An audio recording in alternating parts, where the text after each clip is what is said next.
Hello, everyone, and welcome to Conversations in Horror. I am your main host, Kevin Powers. I'm also the owner, operator, and all-around nice guy for Something Wicked Entertainment, in which we do podcasts, short films, feature films, a little bit of everything that goes here in and in between. We love to delve as much into the indie world as possible, but this podcast here delves deep into horror films from all different decades and subgenres. But this month we are doing a bunch of special episodes as we delve deep into the Halloween and October season. So you're going to see a wide variety of different films that we're focusing from different decades, some different genres and subgenres of horror to give everyone out there and kind of an idea of all the different types of stuff that they can see and hear from the horror genre. And tonight's film is a really classic horror film, as it is a really old one. And it is actually directed by Roger Corman, who, if you have been listening to the podcast, we dedicated a whole month of episodes to him because of his passing. This one is just one of the films that I wanted to highlight because I really enjoyed the film, but it is called A Bucket of Blood from Roger Corman. And to delve deep into this film with me, I have a very old co-host to go along with the very old movie. Yeah, I know how this works. Tim Adams is returning to our podcast. I was 5 years old when this movie was made. Okay, folks, you can do the math. So yes, me and Jim are going to delve deep into this classic film, of which I first of all will say that actually for me, I still really enjoy the film, surprisingly. So since you were only 5 years old when the movie was released. That's not the first time I saw the movie, though. No, I saw it for the first time on the Monster Movie Matinee show that I grew up on. That I probably saw this around maybe in the early 60s, sometime 62, 63, something like that. So, and I had grabbed it. I believe I saw this one before I saw Little Shop of Horrors. Oh, okay. But because they shot the two together. They shot this one, and then he turned right around and reused a lot of the sets, which he tended to do. He inherited these sets from a AIP had an old film, or a film that they shot, a low budget film called Pregnant in High School or something like that, or High School Mama or something like that. You know, it was one of those. So they said, here's $50,000, go make us a horror movie. And then he kept all those sets and turned right around and shot Little Shop of Horrors in like 3 days after.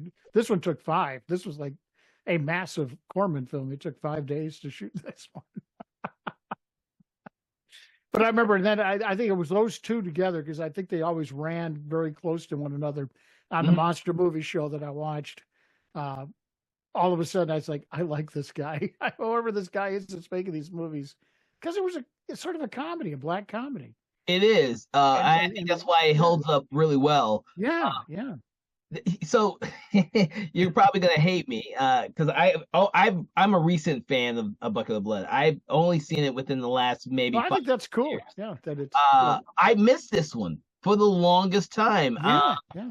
And then I started going back and watching a lot of Corman films. Before he passed away, I kind of delved into a lot of his older films. And this was one of them because it stars Dick Miller, who I'm a fan of.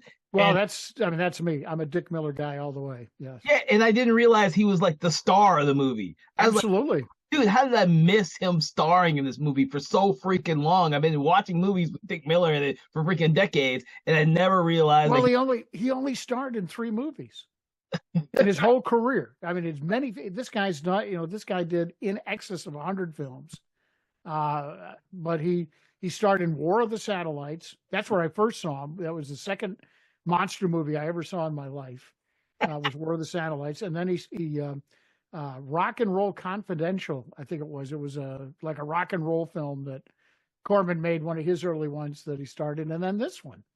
He was always a supporting actor. And always. Everything he did, or cameo type acting or whatever. But he just showed up, and God, it seemed like about 50 or 60% of the films that I watched growing up on the monster side, I was like, man, I like this guy. And then, of course, as you know, in 2018, I got a chance to spend some time with him. at the Monsterama convention the year before he died. I mean, I'm grateful that I was able to finally catch up with him before that. And what a cool guy. Yeah, I was envious of that for you. Well, he said about Bucket of Blood, because we did talk about it a little bit when we talked, and he wished they'd had more money. He said he thought this could be a really, real classic film if they had given Rogers some more money, because there was a lot of things that he felt they could have done with more than $50,000, which is just barely enough to pay for the film and the processing. Mm-hmm. But I mean, the critics, when this came out, the critics hailed his performance. It was one of the real positives that this film got from the big critics. They just thought he was brilliant, and he was. And he is. Of course, for that. Playing Walter Paisley, a little dim-witted. I don't want to say dim-witted because that's critical, but I mean, he wasn't all there. I mean, he was sort of slow. Yeah. And then he would play the character of a character called Walter Paisley in 4 more films. In a couple of other Corman films, and then a couple other films that were paying homage to it.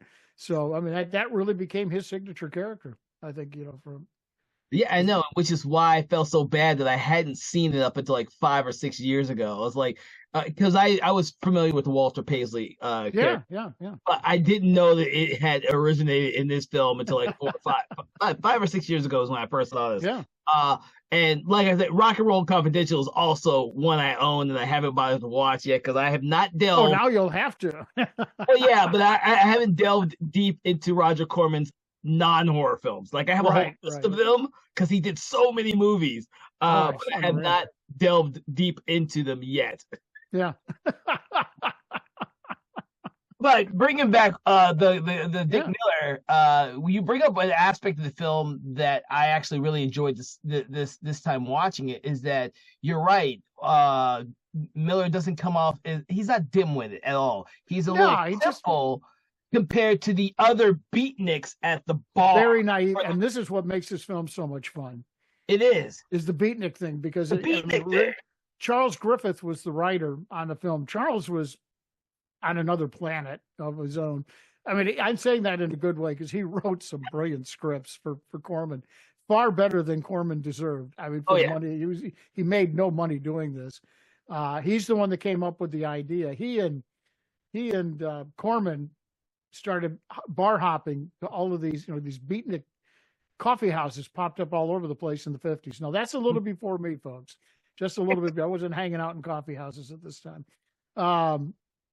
Unless my parents took me to them. But I mean, the whole beatnik thing sort of preceded the hippie thing. Yeah, I was more in the hippie thing. That was more my age. But I mean, they were getting spoofed on TV and all that stuff. And Griffith wanted to do something that really went after the commercialization of everything, the phoniness of the art scene. These high-end people that were into all of this weird pop art type stuff. I know pop art really technically came in the 60s with Andy Warhol, but it was this weird art movement. These people were so, I'm trying to think of the word I'm looking for here, hoity-toity, high and mighty. It was. And it was, it wasn't like the hippies where it was more natural and, not material. It was just the opposite. It was completely material, and they held it over people that, I could see art that you can't, and all that. And they're just getting into all this crazy crap.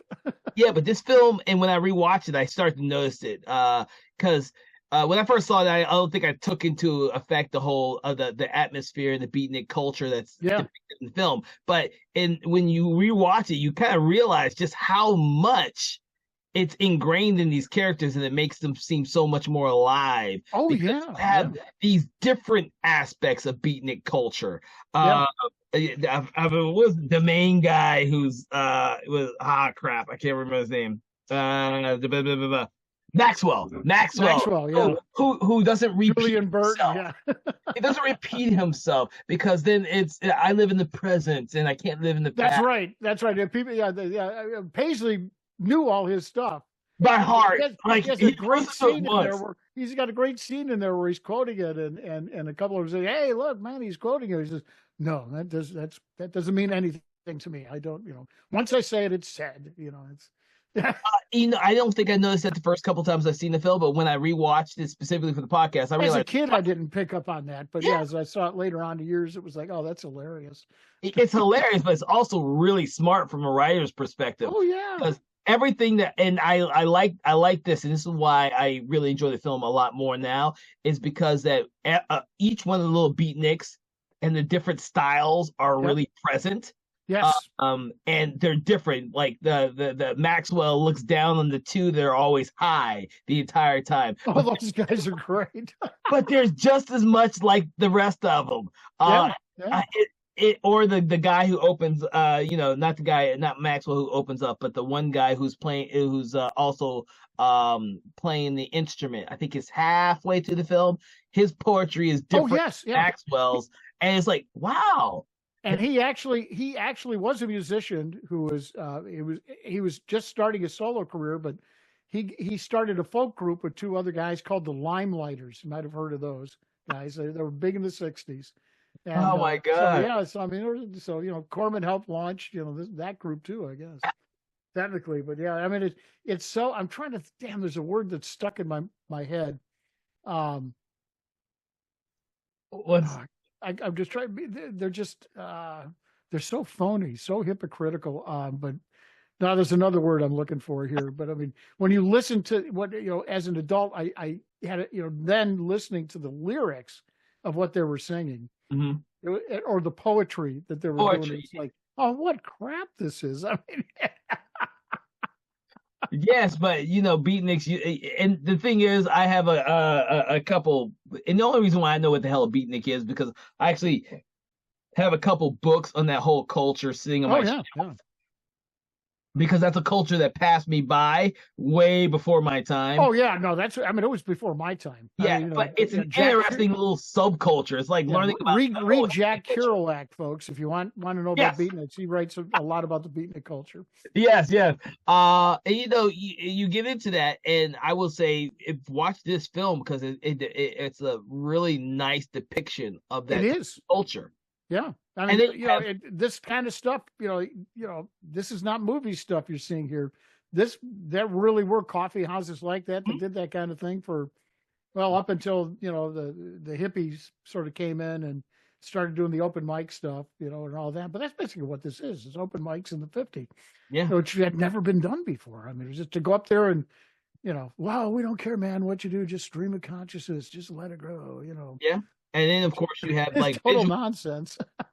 well, yeah, and then you have the visual art behind them, which is how we get into the Walter Paisley sculpting This is aspect of the film. it's the crux of the film. It's great. Well, it's interesting because you see all the poetry and stuff going on, but also Yeah. in the background you see the sculpture, paintings, and all that kind of Yes. stuff in the background, and all of a sudden all these beatniks are what do you call it? Transfixed by Walter's Yes. kind of like anti-beatnik culture because the first thing he does Absolutely. is a cat with a knife stuck into it. Yeah, he's got dead cat. What's the name of that, Walter? Dead cat. Oh, Dead that's cat. brilliant name for this. It was like, It's not like trying to come up with some clever name or something. yeah. It's exactly No, that's what it Walter is. wouldn't know what to do. And I love that. It's this. I mean, that scene right off the bat. There's a cat stuck in his wall, folks. If you haven't seen this, I'm going to spoil it for you, but you got to go see this because it's a funny. And he's trying to find the cat, and it's like, and he's got this knife, big chef's knife, and says, "Okay, I'll cut you out," and boop, oops. And there, folks, is where the dark comedy comes into That's play. where it starts. Because Walter is such an innocent person at the beginning. Oh, of he's the so film, naive. Yeah. and he's just trying to fit in with the people that he idolizes. Yeah. Yeah. Never realizing how phony they really are until he becomes one of them. And those type of things are what I noticed this time around that I didn't notice before, and I think it makes the characters richer. Oh, yeah. More Absolutely. interesting. Which is not what you expect from Roger Corman. I don't think anyone's going through watching the terror and trying to find out the deeper meaning behind the terror. No. I'm just saying. No, in fact, Corman was a little hesitant when he read the script that Charles Was came he? up with because he said, if we can do a comedy or not. You know, comedy's hard to do, and it is. I mean, you know, anyone's made any films or written a play or anything like that, it's the hardest thing in the world to write is comedy. Mm-hmm. And you know, but then he told in later interviews, he said, but you know, this film set the table for movies like The Terror and Comedy of Terrors and some of the ones he did when he got into the Poe stuff because it worked so well. And Little Shop of Horrors. I mean, And Little Shop of Horrors, what else definitely. can we say? You know, pretentious. The word I'm looking for is pretentious. That's what these people were. I knew it began with a P. Yes, that's the word. Finally popped into my head. Pretentious. Yes. I mean, and Griffith is brutal in the way he portrays these people in the script. And the thing I like I think I like his Poe's not Poe's. You got me thinking about Roger Corman's Poe films now. Roger Corman's early films is how they almost seem like not as it's not refined, not as almost more innocent, because like when you watch horrors, you enjoy the hell out of that, surprisingly, because it works. And to be honest with you, Little Shop of Horrors shouldn't work. No, it shouldn't. It shouldn't. You know, as a kid, I mean, I remember my sister and I watching it. My sister's 2 years younger than me. You know, so she was probably about like 6 years old. I was probably about 8. Mm-hmm. And the thing I cued in on was there were 2 characters in there that were spoofing Dragnet. And, you know, my folks loved Dragnet, so we were watching the old Dragnet shows all the time. And I'm like, he sounds like Jack, you know, he sounds like, you know, Joe Friday. Oh my God. You know, stuff like that. So, I mean, even as a kid, I picked up on some of that stuff. And of course, in that film, Dick Miller as a character walks around eating flowers. You know, he's a connoisseur of flowers. Yeah, but the funny thing is, I didn't think about the Dragnet reference until you said it. As many times as I've seen Little Shop. Oh yeah, man. Because I used to quote it. You know, growing up, I was the class clown, and so I loved that sequence in there where he was describing his nephew dying because he was playing with matches and all that, and I knew it by word for word. So I'd go to school and I would tell them that people, that was one of my routines. I loved that. It's man, that was so funny. Oh my God! But anyway, that's for another show. Yes, I'll have to put Little Shop on the list too. Yeah. I love Little Shop of Horrors, and that was probably my first Corman film as a kid. For a lot of people, I think it was. Yeah, because I grew up black and white movies. There's only 2 in my house: Night of the Living Dead and Little Shop of Horrors. Those were the 2 that my mother purchased, like a really, really crappy VHS copy. So I probably saw those 2 movies. Well, they were all in the public domain, so you never knew what you were going to get. I didn't grow up with a lot of those type of black and white movies. But they were great because you didn't have to adjust the antenna, so they just stayed fixed. Even if they looked crappy, they stayed crappy the whole way. So crap. Oh, Jesus. We were living in the Stone Age back then, I'll tell you. We were, Jim. We were. Oh, my God. Be kind. Rewind. You got to rewind it. You remember the first time I got a DVD, kept thinking, I got to rewind this. It was like, no, I don't. Oh, Jesus. We're so conditioned. Yeah, we are so conditioned, which is why I like to bring back these older films like this. And of course, it's always much more fun to talk about these older films with you, because you and we're like almost different generations, but me and you both grew up watching these damn movies. We are different generations, Kevin. Yes. There's only like a decade in between us. Yeah, there's not much. Maybe a couple decades, but whatever. Yeah. But the thing is, my parents grew up on these films, therefore I grew up on these films. Yeah. Well, that was me. I mean, my parents were the ones that introduced me to monster movies. So yeah, I mean, the torch was passed down the line. I wish I could remember to be honest with you, I wish I could remember the guy who was the horror host that I grew up watching on the USA Network, who I can't think his name was Captain something, but I can't think of it. Oh man, I should know that. Yeah, because I remember watching. Well, let's see, I watched a couple of them. Rhonda Shear had him show with Gilbert Gottfried. I knew of Gilbert Gottfried, but it wasn't all horror movies. It was all kinds of weird cult films. Yeah. But we watched it for Rhonda Shear because she was fun to look at. I'm trying to think. Yeah, the early days of USA, because all that early cable stuff I remember Yeah. pretty well. But they did have a horror host, but I cannot think of who it is. I Either. can't think of him. I kept thinking of it like he's a captain. He used to have a cape or some shit, and I can't think of who the hell. Yeah, I think you're right. I remember. Yeah, that when you said Captain, it was like, but it wasn't Captain Planet. That was something else. No Captain Planet. But I kind of it pains me. This is where I watched a lot of Corman films as well as on the creature features type of show. Oh yeah. And that's why I still have a huge love of these type of films, and why I go back and I try to explore movies that I missed when I was growing up. And A Bucket of Blood was one of those. Although, which surprisingly, most of Corman's other films that he both produced and directed were not movies I missed growing up. It's so weird. It was so random. To be honest with you, I watched a lot of Corman movies that I now know are Corman movies, but what I didn't watch a lot of is the Universal films, and I didn't watch a lot of the Hammer films until I got much, much, much older. And Hammer, I was like just getting into junior high. I mean, some of them started slipping over. They're starting to come over from England, and so this was probably in the late 60s, and oh man, they changed my life. I mean, oh my God.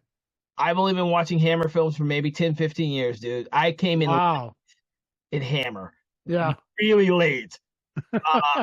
Yeah. It may have been a little longer than 15 years, but right when Blu-rays were coming out is when I started to watch Hammer films. Oh man.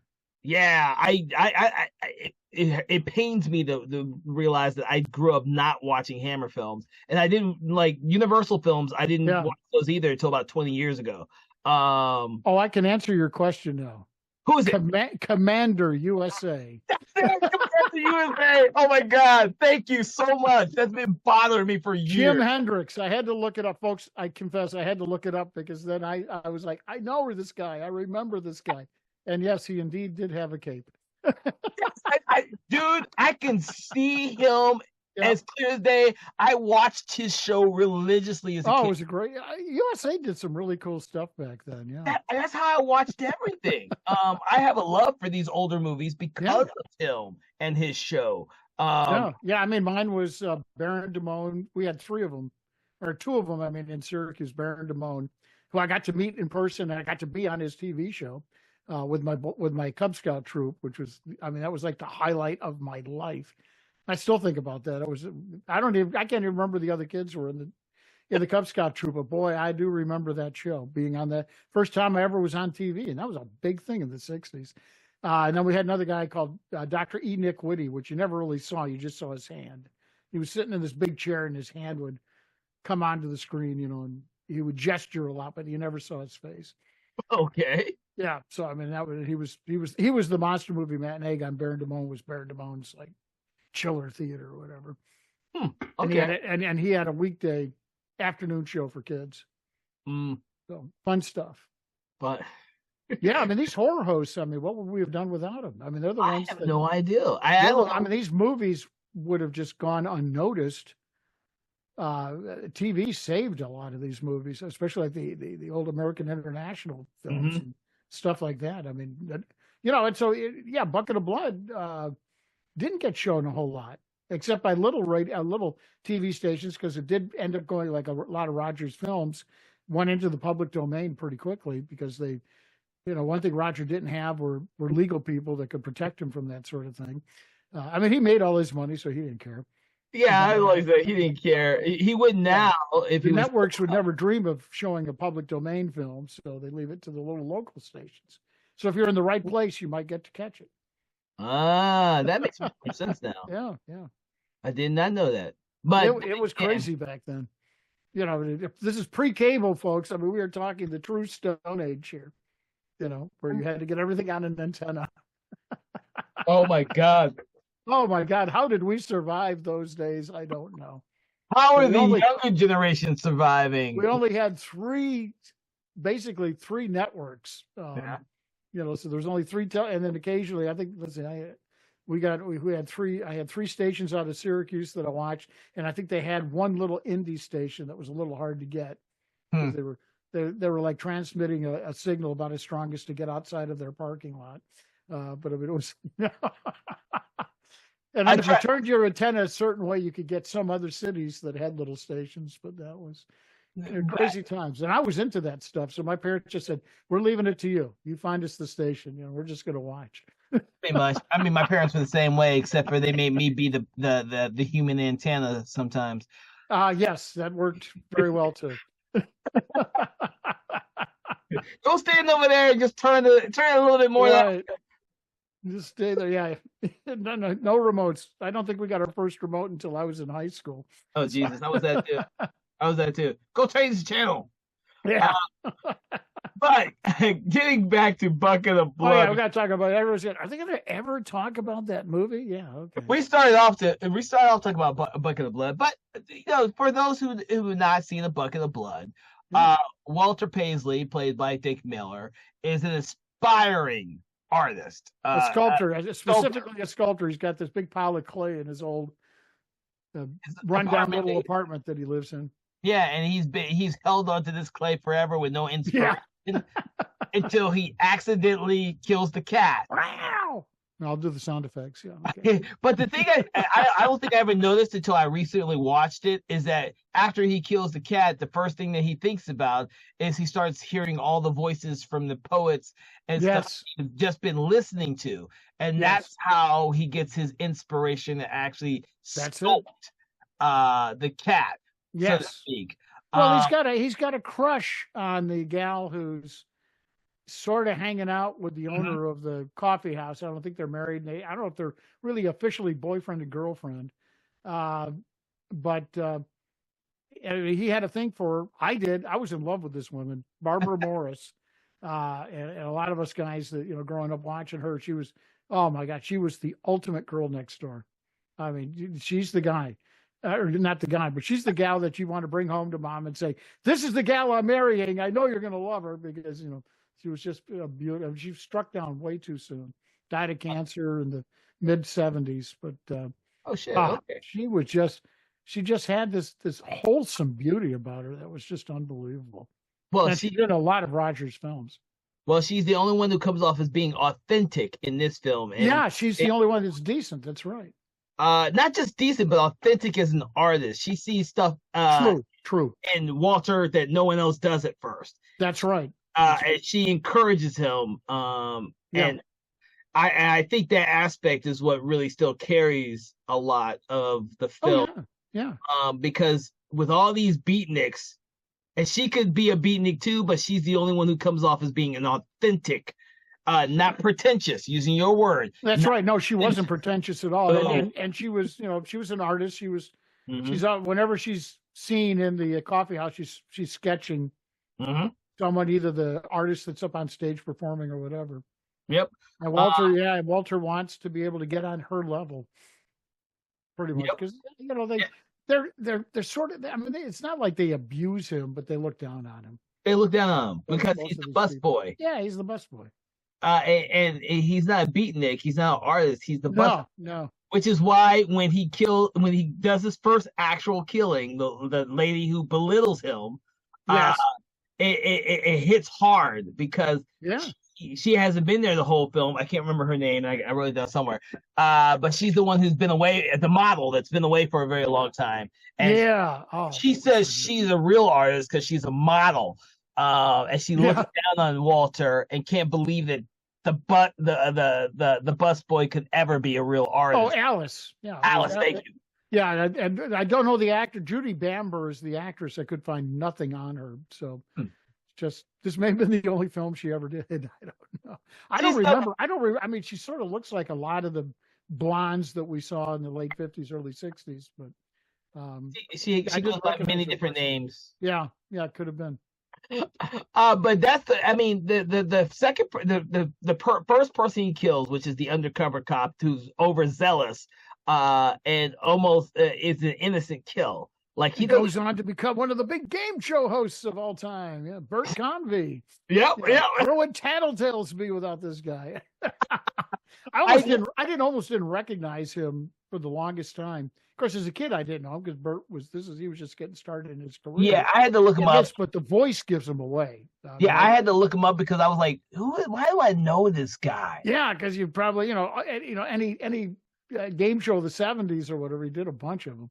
Yeah, unfortunately, I watched way too many game shows growing up. And he's another one we lost. He had brain cancer and died. I didn't know that either. Damn. Yeah. He was married to Joyce Bulifant, who we saw in a lot of game shows. But yeah, he was like maybe late 40s or something. It was quite a shock. I mean, probably the late 70s when he passed away, somewhere around there. Oh wow. Yeah, I hated it because he was popular. I mean, we liked the guy.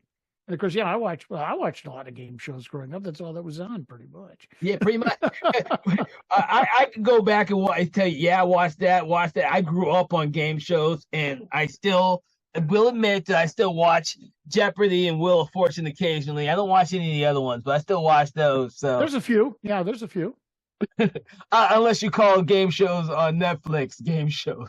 I take that back. He passed away in 1991. He was 57 years old. I was 57. Still, that's young, dude. That's still. Oh young. Yeah, no, I mean because he never aged. I mean, I can remember he was doing.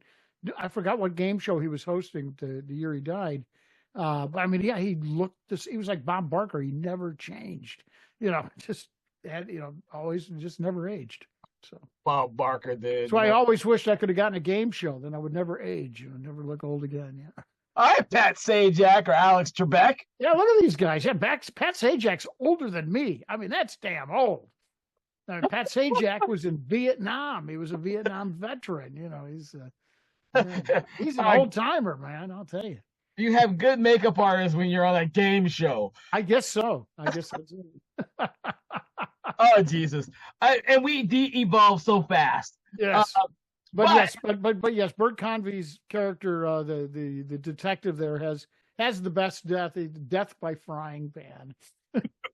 Yeah, but the thing is, I love the statue. Oh God, yeah. From him with the big cut right in his point. Ollie, dude, that's so brilliant. What do you call it? What do you call that statue? Murdered man. Oh my God! And you still feel for Walter at this point in the movie because he's sympathetic through the whole movie, even though he's turning into this crazed killer. I think the only time I don't think he gets sympathetic is when he chops off the stranger. When he chops off the head of the stranger. At that point, you can't go with him. You're fine. But when he kills the street guy, the street carpenter is the best. Yes. That's brutal. That's brutal. Yeah, that's a brutal murder. He chops his head off. The other ones were not. Even Alice's, he just chokes her. Well, I think that's something. I think that was a point Griffith was trying to make in the script, is that he got corrupted by the pretentiousness and stuff of. He got caught up. I mean, no, now he's fame. The first time, they have dead cat on display. There's a guy that wants to pay $500 for the dead cat because his wife has to have it. But he sits down at a table, and then I think it might have been Alice saying, "Why are we sitting at the same table as the busboy or whatever?" And it's like, "Hey, leave him alone. He's an artist now. He's one of us. Yeah, he's big time." And he dresses with the beret and the cigarette holder, and sort of puts on a little bit of an air, and it's like, uh-oh.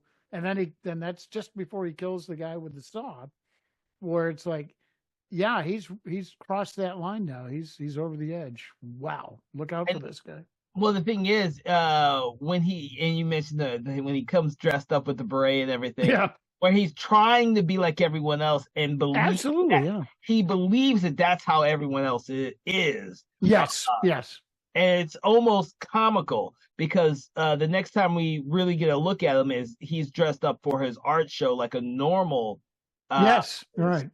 Where you kind of take him serious again until, of course, the one girl who he has a crush on. What's her name? Yes, Barbara Morris.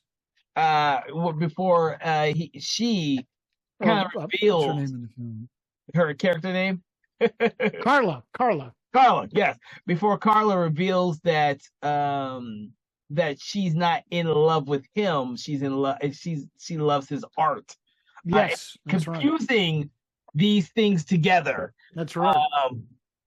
Which I found very interesting. Of course, well, he's like he's like a young guy. It's like a young boy's crush on a teacher or something, which when the teacher says, "Look, I don't feel that way about you," and it's heartbreaking, but it's one of those things in life. A lot of us have to go through growing up. I mean, it's just a part of growing up. Yeah, and I sort of I always felt like it was sort of that kind of scenario. Not as a kid when I first watched this, I didn't catch any of that kind of stuff. But neither did I until now.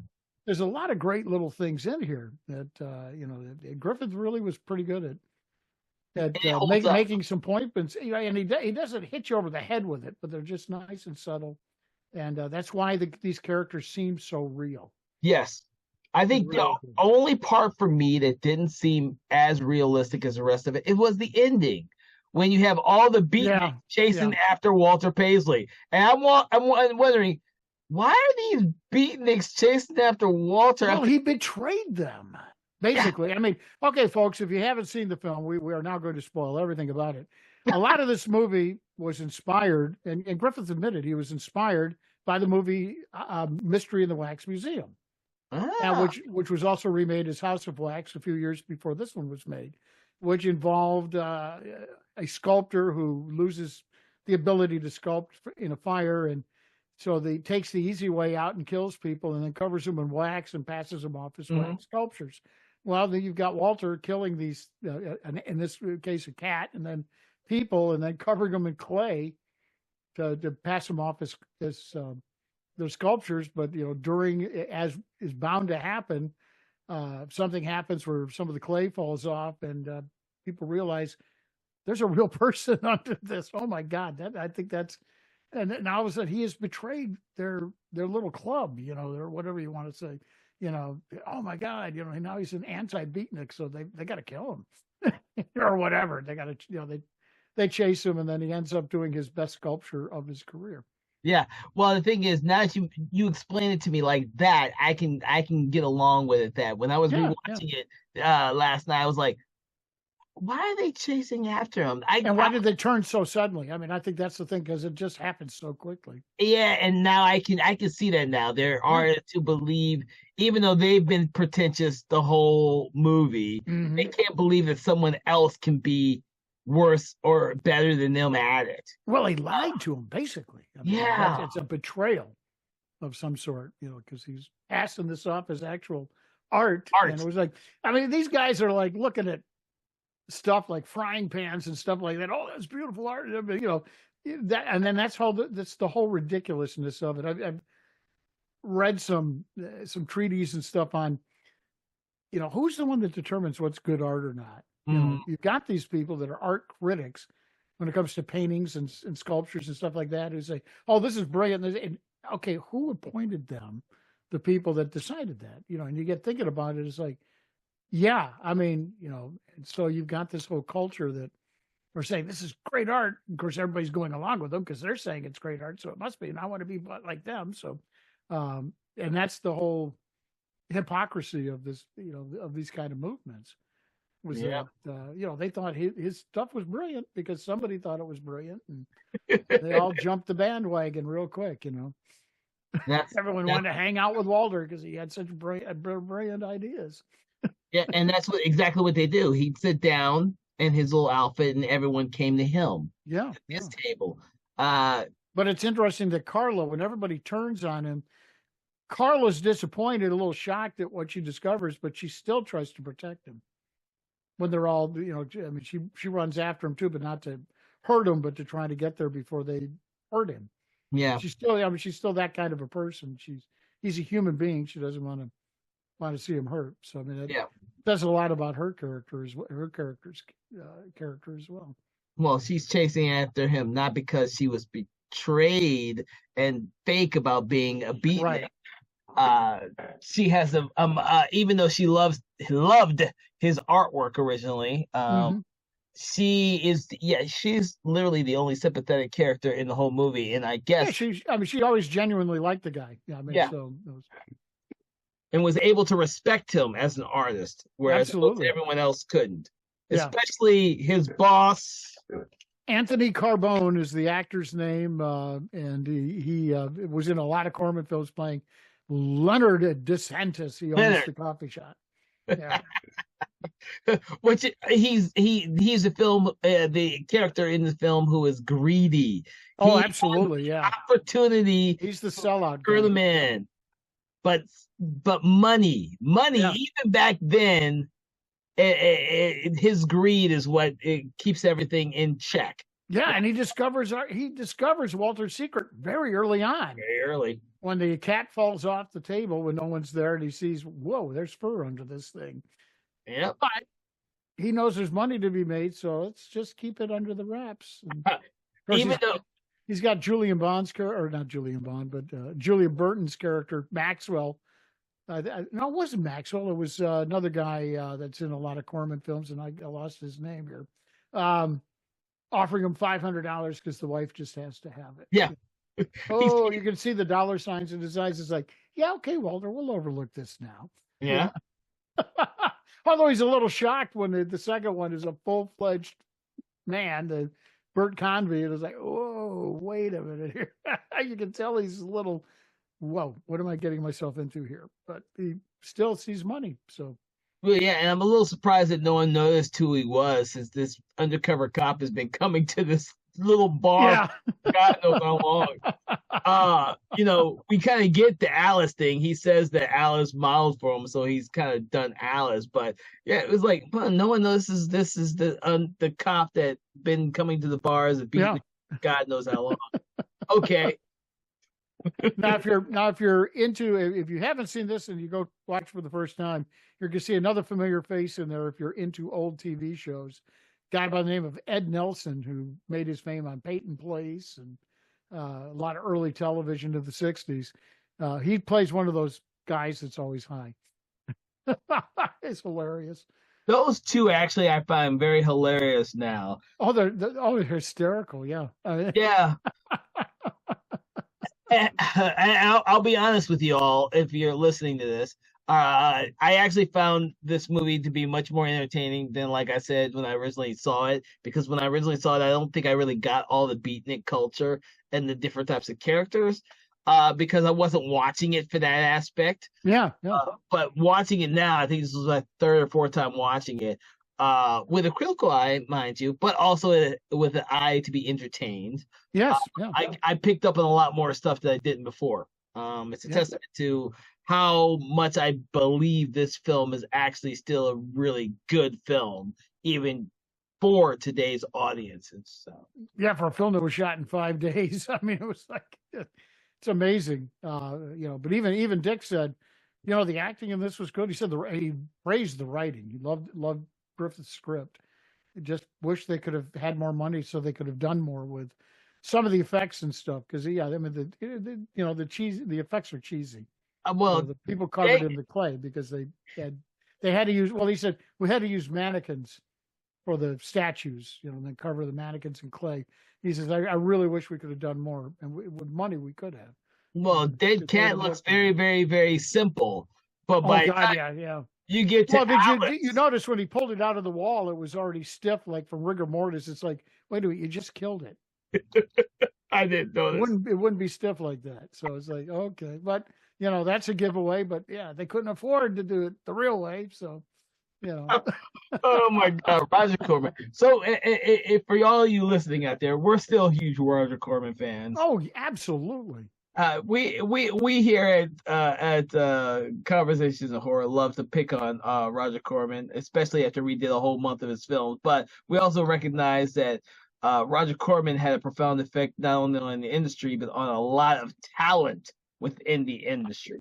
There are a ton of people the directors alone that he launched. Yeah, and these people wouldn't be anywhere where they were if they had low budget, 5-day movies. Yeah, with almost that was more creativity than actually anything else. Yeah.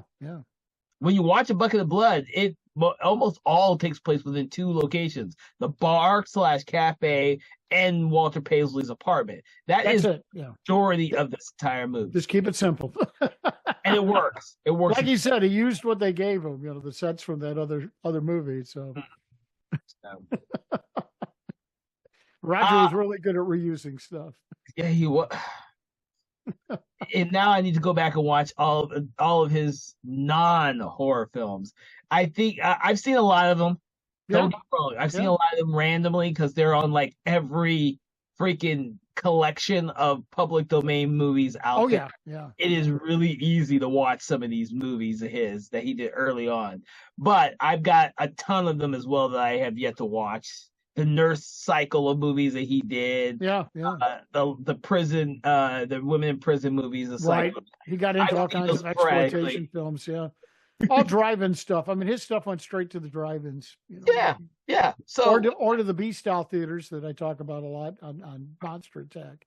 Every city, for the most part, had a big theater. They got all the first releases, and then they had a little theater around the corner or nearby in the downtown area that sat, maybe 100 or 150 people that got all of the B-style pictures that would come through. So now I do have to ask, have you done this one for Monster Attacks? Yeah, we did it a while back, and maybe one we'll come back and revisit again. We did our Roger Corman retrospective at the Monsterama convention back in August because we thought, okay, it was a few months after he died, and so we want this to be Corman, and we also a lot of what we did at Monsterama was centered around Roger Corman, in addition to our normal theme. So I mean, he was such an influence, incredible. I mean, just incredible the amount of work, and he never lost any money except for one film, and I can't remember the name of it now, but he actually lost money on. All of his films made a substantial profit. So he got into he knew what people wanted to see at the time that he released. I think that was the genius behind Roger Corman, was you just had a feel for what would work with folks. Well, that's a real talent. Yeah. Fast, and he always went with trends and everything else, and faster than everyone else. Yeah. Which is a testament to his producer. Oh yeah, we were talking about. I forgot how it came up in the discussion on one of our shows not too long ago, where I mentioned my. Oh no, it was at the Monsterama thing because, the theme was centered around dinosaurs and prehistoric stuff because it was not Land Time Forgot, but it was when dinosaurs ruled the earth. And we had some of the actors from that, Elizabeth Shepard and others, and. They had the Monster Attack panel, and I thought we would decide what our project or what our panel was going to be, and so we were all going to do Roger Corman, and then all of a sudden they advertised it as dinosaurs that we all love, and it was like, wait a minute. So in order to get around that, I told everybody, I said, I'm going to open up, just follow my lead. I said, okay, we'll talk about dinosaurs we loved. I loved Carnosaur. Oh, by the way, that was produced and directed by Roger Corman. And while we're on the subject, let's talk about Roger Corman. I loved Carnosaur, as chintzy and cheesy as it is. So do I. He reused that dinosaur so many times in other movies. It was not funny, but oh my God, that is a classic film. That I will I might even talk about it on Monster Attack down the road if we ever get up into the 90s. Which, I mean, we're doing the 80s films right now. We're doing some 80s films here and there. Are you really? Yeah.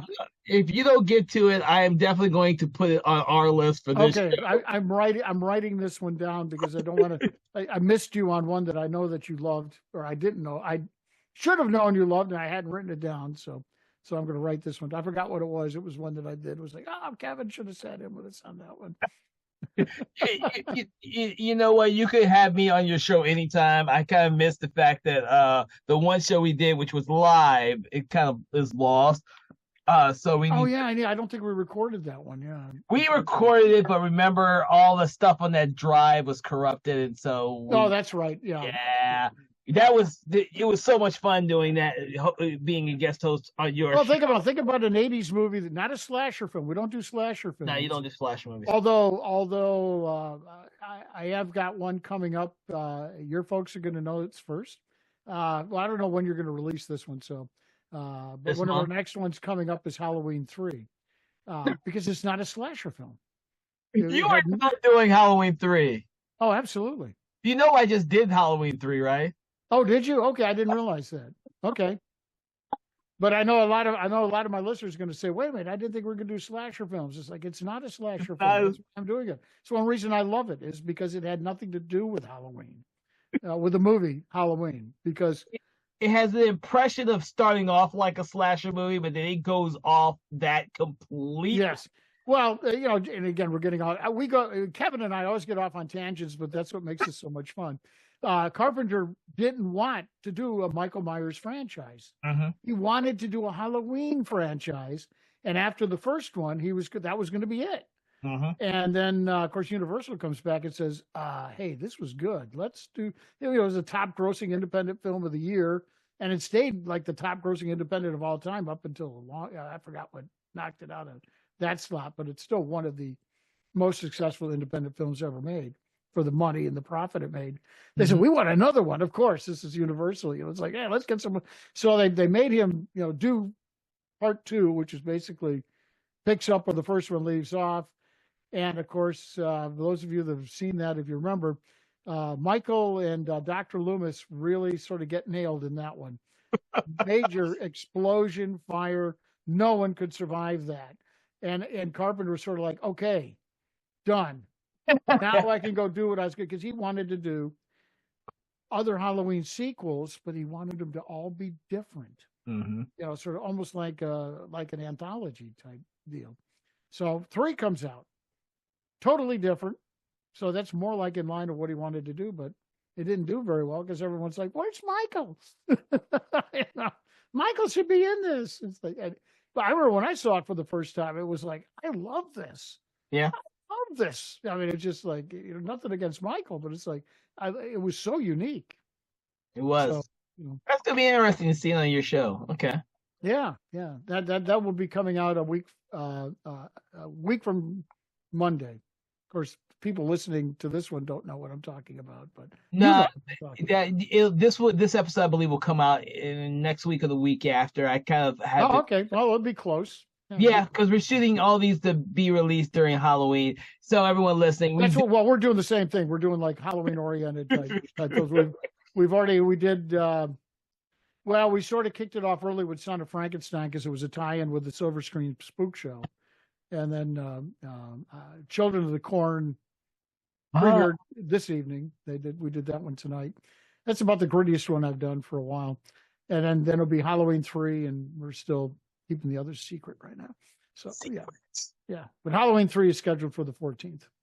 So everyone listening, our Halloween 3 episode started the month off, and then once you listen to that, you can come back to Monster Attacks. I'll have to listen to yours so I can say, "Kevin, you got it all wrong, man." No.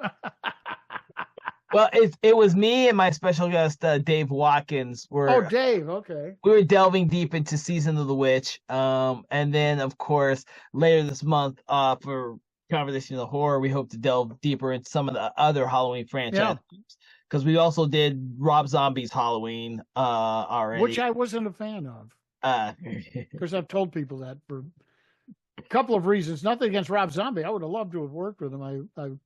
I had originally been cast in Halloween 2, but then they changed, and then I don't know, Rob got mad at someone or something and changed the whole thing, and so the character I was going to play ended up being just a voice off screen. So they could have had me do it. I would have done it. I just wanted to meet Malcolm McDowell. Well, everyone out there, we love Halloween here at both of our shows. It's always unique. I do too. Yeah.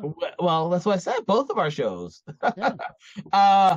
And so the thing is, it's always a treat for me and Jim to get together because we both have different podcasts. And that's true. Always talking about classic horror movies. Sometimes you talk about more modern ones, but that's very rare.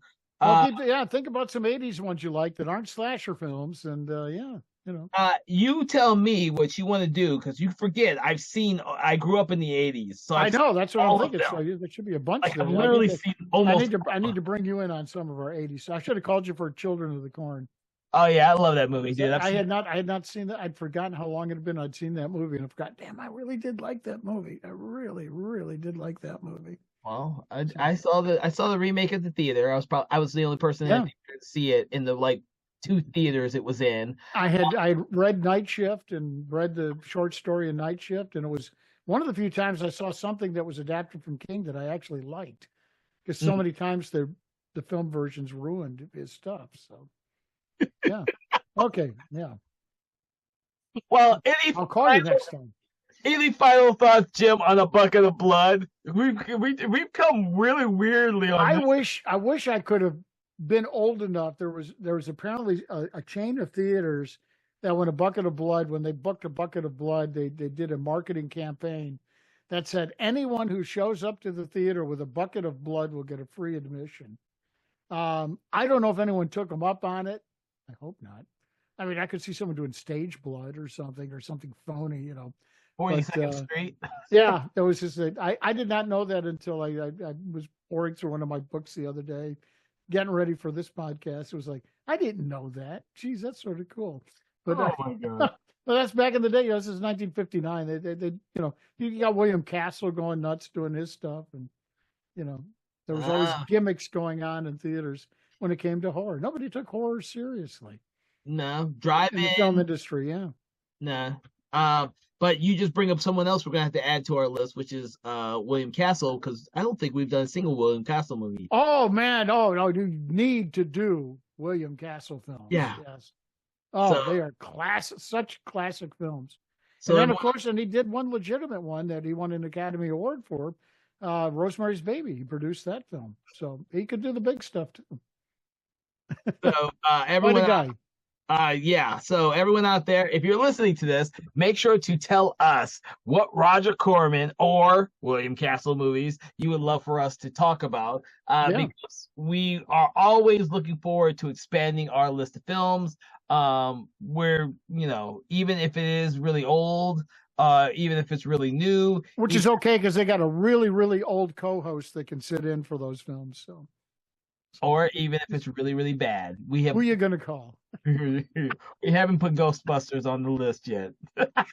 No, we did Ghostbusters a couple of weeks ago. That was part of our Halloween expose or whatever. Oh, my God. That was week before last. So. Who are you going to call? All right, Jim, I want to thank you for joining us today on Talking About Bucket of Blood. I'm going to have to bring some more old school movies up for us to talk about. Yeah. Everyone out there, I hope you've been enjoying this conversation, whether it was really about A Bucket of Blood or one of the random tangents that me and Jim always go off. That's right. Make sure to check out his show, Monster Attacks, on your finest podcast apps out there. You find it anywhere. Yeah, we're on all of the servers. Yeah. Yeah, he's been out for how many Monster years? Attack with the exclamation point. So, how many years has Monster Attack been on? We're in our 9th season right now. Our 9th year. Season. Yeah, well, yeah. So we've been gone about 8.5 years now. So started in 2016. Covered a lot of great classic movies and probably some that are not so classic. So check his podcast out, and then make sure to check out some of the other episodes that we both have this Halloween season, because you can never have too many great horror films to watch during the Halloween and October season. I want to thank you all for joining us for Conversation in Horror. Make sure to like, subscribe, do all the things that you people out there do. Thank you so much for joining us, and have a good evening/day. Conversations in Horror is a Broken Lighthouse Pictures production, produced by Kevin L. Powers, executive produced by Kelly A. Inoka, and originally filmed via Zoom technology. Conversations in Horror is hosted by Kevin L. Powers and co-hosted by various horror film lovers and filmmakers. To learn more about Mr. Powers, please make sure to check out his Patreon page and other social media platforms. Conversations in Horror is copyright 2024 Broken Lighthouse Pictures production.